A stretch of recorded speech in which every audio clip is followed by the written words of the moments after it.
Tonight, we're starting a dialogue. I would like to see unifying of the nation. Our city, your voice. A special conversation about the first 100 days of our nation's new president. If you're the president of everybody, wouldn't you just want to carry everybody along? What would you like to see happen in your community? Just want things to kind of stay smooth. We're listening to your questions and getting answers. The conversation starts now. Good evening, and thanks for joining us. I'm Leslie Foster. I'm Adam Longo. Tonight's show is about answering your questions. It's our city, your voice. In the next half hour, we'll take a look back at Inauguration Weekend and a look forward at the next 100 days of President Trump.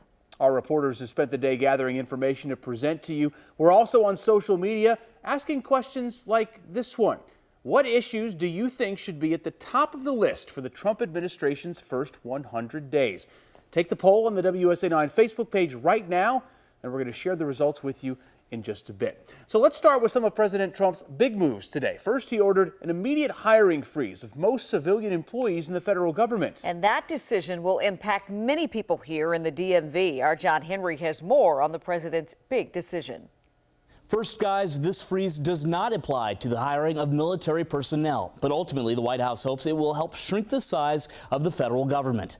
That has some current federal workers concerned. I think we're all pretty hesitant to see what will happen. There's so many people that need jobs, and so many people, if he does a hiring freeze, that may stop people who are trying to get into maybe the federal government. Now, a number of you also had questions for us on the WSA9 Facebook page. Michael asked, what does this mean for those already in the hiring process or those with a tentative offer in hand? Well, that remains a bit unclear. According to a White House memorandum, no vacant positions could be filled as of January 22nd. That was yesterday. But there are exemptions that could be made in the future. Whether that applies to people who currently have offers, we do not know. Teresa wrote, you know what a government hiring freeze means? More contractors. Well, not necessarily. The White House also says it will not allow any contracting outside the government to get around this freeze. Finally, some of you told us that you support this plan because you believe it will make things more efficient. Well, it's certainly possible that could happen, but this 35-year-old study by the U.S. Government Accountability Office suggests otherwise. It examined several hiring freezes during both Ronald Reagan and Jimmy Carter's administrations, and it found them to be ineffective because they sometimes increased cost and disrupted agency operations. Once again, only time will tell. Either way, some Republicans already have mixed views on this freeze. Representative Barbara Comstock of Northern Virginia said she doesn't support it, while Republican gubernatorial candidate Corey Stewart said he believes it's probably a good idea. Guys?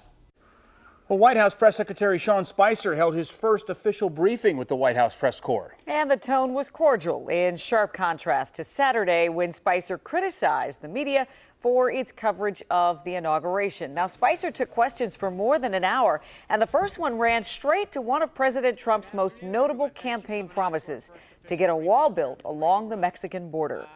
The president has noted that this was a serious priority of his throughout the campaign. He has already started to work with Congress on the appropriations avenue of that, and so he is doing everything he can to direct agencies and Congress to commence with that work as soon as possible.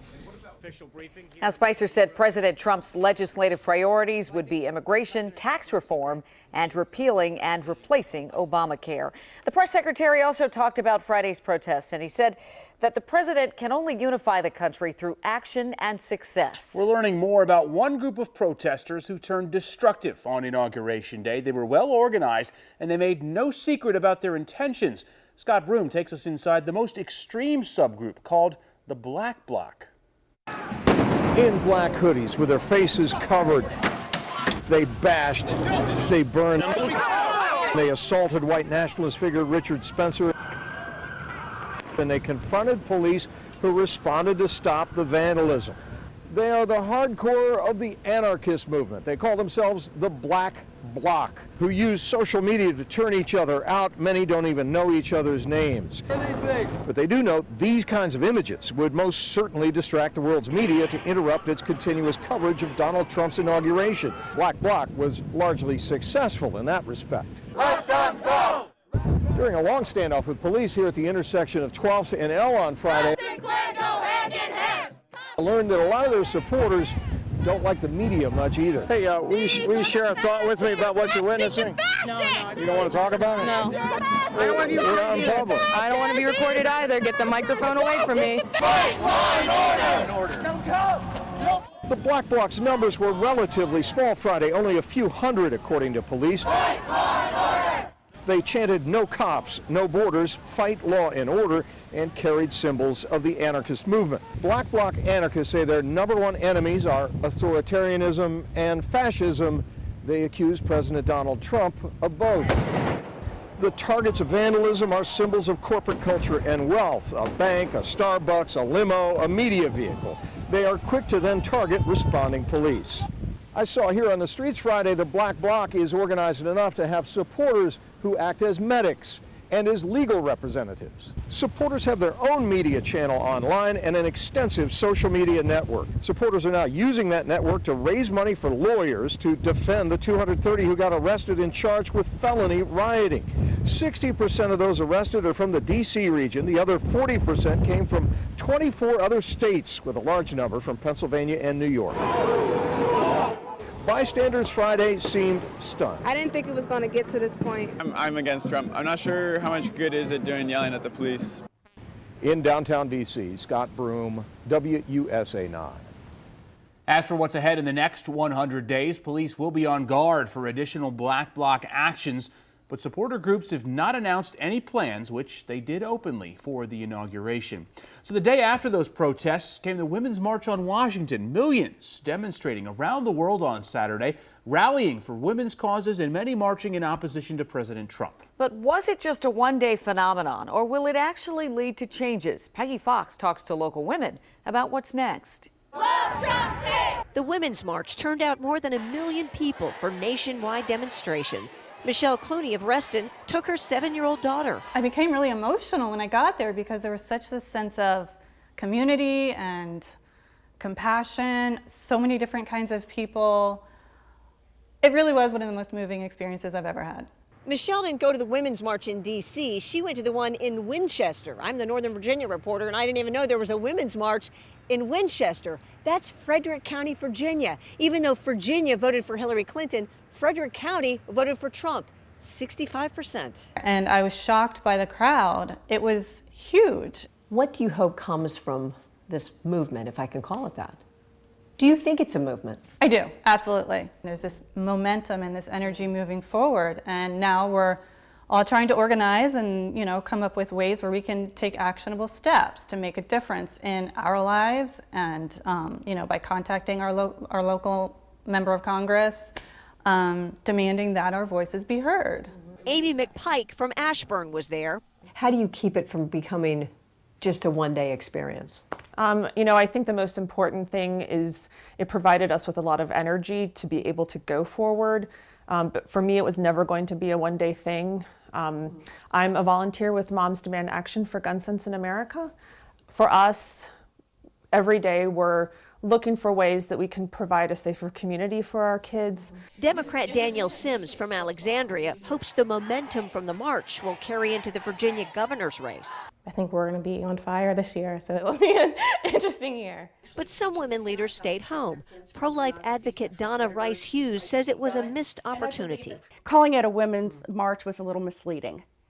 And so what I would like to see women talk about is how we can unify now. And what are the things that unify us as women? Many of us are moms, we're grandmothers, as I am, we're wives, we want equal pay for equal jobs. Those kinds of things are unifying issues. She's hoping to unify women around the issue of protecting children. In Vienna, Peggy Fox, WUSA 9. Now, the Women's March leaders want supporters to join the launch of a new campaign, 10 actions for the first 100 days. Now, they're still deciding on those ideas, and they are open to suggestions. On Saturday, millions of Americans took to the streets in protest of Donald Trump, and this November in Virginia, they will get one of the first chances to vote against him. Garrett Haig explains why Virginia's governor's race could be an indicator of how you feel about the president's performance in his first 100 days. At a campaign kickoff party in Woodbridge, Donald Trump's former Virginia campaign chairman, Corey Stewart, hopes his association with the new president can help propel him to the governor's mansion. Yeah, I know I chose to back the right guy for president. He's going to lead this country. We're going to bring back a lot of jobs, and that's going to be good for all of us, including those of us who supported him so strongly early on. And while Stewart says he's running as his own man, whomever Republicans nominate in Virginia will have to run on President Trump's record. At least, that's what recent history shows. In 2005, President Bush had just been reelected, but the worsening war in Iraq and criticism of his handling of Hurricane Katrina hurt Republicans, helping Tim Kaine win the governor's mansion. The next year, Democrats took control of Congress. 4 years later, Barack Obama and Democrats controlled all of Washington. But in Virginia, Republican Bob McDonnell won the Commonwealth, with the help of a cresting Tea Party wave that would turn the House Republican the next year. American University professor Lenny Steinhorn sees the same dynamic taking shape this year. Nationwide, is Virginia the first big electoral test for Donald Trump? Even though New Jersey has a gubernatorial campaign in 2017, Virginia, because it's a purple state, is going to be seen as the big test. Democrats see it too. In a Richmond Times-Dispatch editorial today, one former Hillary Clinton advisor likened Virginia's gubernatorial race to Star Wars Rogue One. Every day they grow stronger. Calling it the beginning of the resistance against a GOP empire, where, like the rebels, dispirited Democrats desperately need a new hope. In Woodbridge, Virginia, Garrett Hake, WUSA 9. On the way, WUSA 9's Bruce Johnson in the first 100 days. What is the relationship between media and our new president, and what is a journalist's responsibility when it comes to reporting on our nation's new administration? And as we go to break, we asked our reporters to share their experiences on covering the inauguration and the protests. So here is Bruce LeShan and Makia Turner. One thing that did surprise me is where I was on the parade route, people were getting along. They were pro-Trump folks who were there to see the parade and see Mr. Trump, and there were protesters who were there who were unhappy, but everybody seemed to be able to interact and calmly talk to each other. Speaking with supporters of our new president, and most of them understanding why many of these people were out to protest. Many of them said that everyone has a voice and they deserve to use it.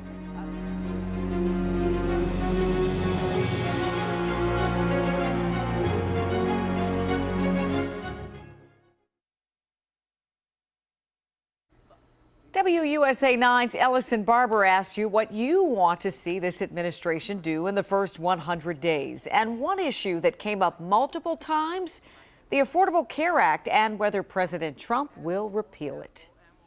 I know they are trying to, and I believe that they're going to replace it very quickly. I know there are some problems, but no bill is perfect, and there are a lot of good things, and a lot of people got health care for it, so I hope that they take that into account before they make drastic cuts. And they have already said they're going to replace it. And I really don't benefit from the ACA, but then I have other people, relations who benefit from the ACA. If they don't get something really quick, then their health is going to suffer. If their health suffers, some people might die. WUSA 9's Bruce Johnson has been covering presidents since Jimmy Carter. And considering his 40 years of experience, we asked Bruce what he's anticipating, what questions he'll be asking during President Trump's first 100 days. All the rules are off in my mind. Everything that we thought we knew about the relationship between the president, the administrations, the media, that's all out the door with this. With this president, with this administration. And it all started going back into his candidacy. Everything, all the rules were thrown out. And I think we allowed this to happen. We stopped covering Donald Trump like we traditionally covered candidates. I'm not saying that's good or bad, but let's admit, and everybody's saying it in the newsrooms, I mean, Donald Trump was big ratings. Donald Trump was easy to cover. If we're covering Donald Trump, we don't have to spend the dollars and the resources to go out and cover all those people who are behind Donald Trump. I think that came back to haunt us, okay? We tried to backfill after the election. How did this happen? Well, we should have seen it coming. We were part of that. So I think it continues. I mean, we've seen in the first 48 hours that this isn't your traditional, typical administration. So it was an honest but slightly annoying mistake. Today, someone tweeted to their Twitter followers the White House's public phone number and encouraged people to call in and complain. People do that a lot, right? Well, there was a problem here. As Molalengi tells us, the guy tweeted out the wrong number. You know, anyone can simply pick up the phone and call the White House. After all, they have a line specifically for the public. Hi, can I help you? Wait, this doesn't look like the White House. Looks like a sandwich shop. Okay, were you trying to reach the White House? Wrong number? That's okay. It's been happening all day because somebody tweeted our phone number instead of the White House's. An understandable mistweet and misdial, considering the phone number at Bub and Pop's restaurant in DuPont Circle is just one digit different than the White House's. We've had this happen before, just not like this. Maybe one every other month or one every couple months. And today? Oh, we think there were like 50 or 60 calls. And when you get that many calls in a single afternoon, you also get curious. Well, like, are you trying to call the White House? And then that kind of evolved into asking them why are they calling the White House. When they asked, callers answered. Even though they knew that you weren't the White House? Yeah. Some of them are really mad. It's regarding the proposed nomination for Secretary of Education. She said she was calling about the Affordable Care Act. It's not that bad. I'm getting to meet a lot of nice people on the phone. Would you like me to give you the correct phone number? I can only surmise that they need to vent. People just really want to be heard, our nature, just to know somebody's actually listening and cares. They'll listen, but they won't debate. We just don't want to be partisan. After all, Republicans and Democrats might not agree on issues, but they can agree on being hungry. If you're ever in D.C., you should come eat at my restaurant. In DuPont Circle, Molalengi, WUSA 9. Oh, okay. So it's worth repeating. The number to the White House is 202-456-1111. Right, not 457. Hopefully that got them some decent business, though. Yeah, at least one or so. two customers. And they're very informed. Well, if Yeah. you'd like to know about the Affordable Care Act. Very nice of them. And we had a number. It was very close to a pizza number. And after a while, we would just take the orders. We say, oh yeah, pepperoni, large yep, ready in 20 minutes. Nice. That's a shame. Yeah. I mean, after a while, Poor people waiting for pizza. Never got a little tough after about the fifth or sixth call. All right, 3-degree guarantee. Yeah. This was tricky because temperatures went down all You day. nailed it. I can already tell. Well, we did pretty well. It was tricky though. It was a midnight high, or actually 121 in the morning high. Temps fell all day with that northeast wind. So we went 51, the high was 50. Thought we might have a bullseye. We are correct. We're going to go 49 tomorrow. I believe the clouds will still hang tough tomorrow, and I think we'll have showers at least through midday and maybe even a couple of wet snowflakes. Right now, 39. That's as cold as it's been so far today. Wind still out of the north at 15. The storm is not quite past our parallel, but it will. And then when it goes past our parallel, then we're going to have northwesterly winds. A little bit of drizzle, a little bit of light rain, some snowflakes mixed in out toward Leesburg and down into Prince William County and also Fauquier County north of Warrenton. And that's going to be kind of the pattern overnight. So bus stop, you could see a shower. Temperatures above freezing. 34 to 44, so that's good. Breezy and raw tomorrow with a few showers. More like March tomorrow than January. Much warmer on Wednesday, more like April. And then a cold front rolls through here on Thursday. That will usher in colder air on Thursday night and kind of sort of change the pattern. It looks cold from Friday through much of next week. And that's, of course, one ingredient we need for all you snow lovers. By the way, this is the anniversary of last year's blizzard. Check out my Facebook page. All right, 6 a.m., 44 downtown. That's not bad. Our average high is 42 right now. 38 in Gaithersburg. Plenty of clouds, couple sprinkles, couple wet flakes. And then by lunchtime, I think futurecasts are eroding the clouds a little fast. Near 50 downtown, 50 in Manassas. But still only 45 in Frederick and only 45 in Cumberland. And then by evening, partly cloudy. Temperatures go back in the upper 40s. And even tomorrow night, I don't think we're going to make it below freezing. It's pretty unusual to be in January because climatologically, this is the coldest time of the year. Mid-40s to start, 46 at 11 o'clock, and then 50 by 1 o'clock. A little sun about 3 o'clock. And then windy and warmer on Wednesday, 60. Morning showers on Thursday, 53. And then we're looking at colder air. Friday, we're probably not quite to 40. We're in the 30s over the weekend. Maybe some snow showers by next Monday, but at least we have one ingredient necessary for the white stuff. Winter strikes back. Yes, lurking. Speaking of numbers, speaking of polls, Toppers people have gone to Twitter, stuffed the ballot box. No, yeah, you would never do I that. put out a question, did you prefer today's weather or would you prefer the Snowzilla we had 1 year ago Nobody's today? got time for 61%. I'm telling you, there are more fans of snow than you think. Okay. Listen, if you're holding your phone, head to the WUSA 9 Facebook page right now. Vote in that poll. What issue should be the top in the list of the Trump administration's first 100 days? We're also sharing your comments there along the bottom of the screen. We had women and demonstrators really from all over the country, Maine, Washington State, Georgia, even parts of Florida, all of whom were out there really for a common purpose of advocating for the rights of women. And really for the rights of everybody. Being a journalist and having the opportunity to witness it and report on it, you realize just the historic nature of it. And so for me, you want to take care of this and you want to make sure that you do it justice.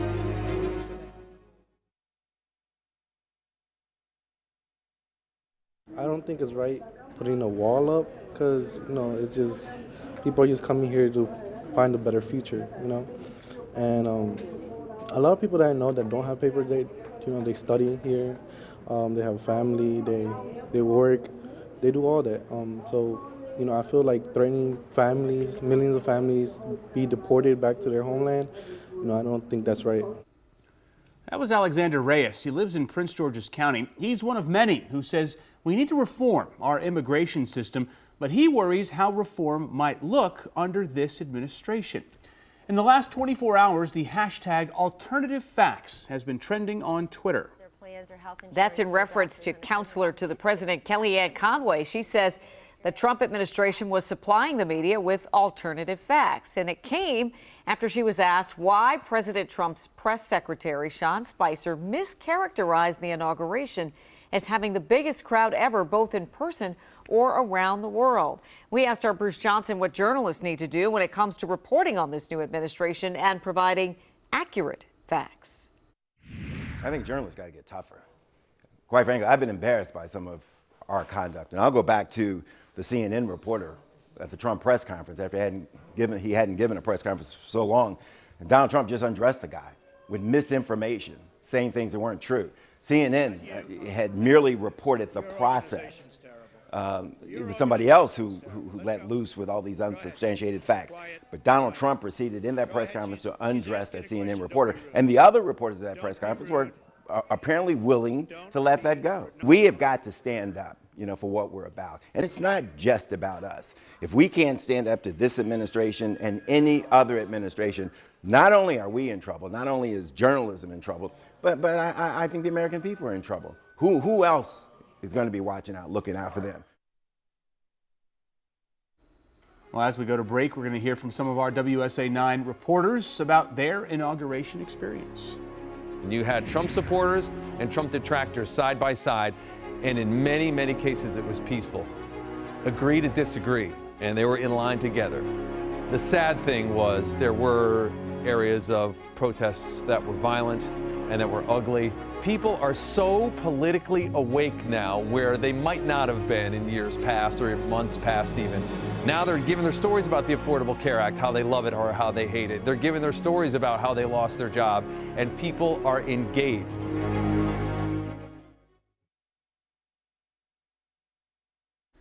So here's what you think should be the top priority for the Trump administration in the first 100 days. In our WUSA 9 Facebook poll, 37% said jobs, 33% said something else, 25% for immigration, and 5% said trade deals. Keep the conversation going. That's right, on our WUSA 9 Facebook page. It's Our City, Your Voice. Let us know what you want us to talk about. And that's all for tonight.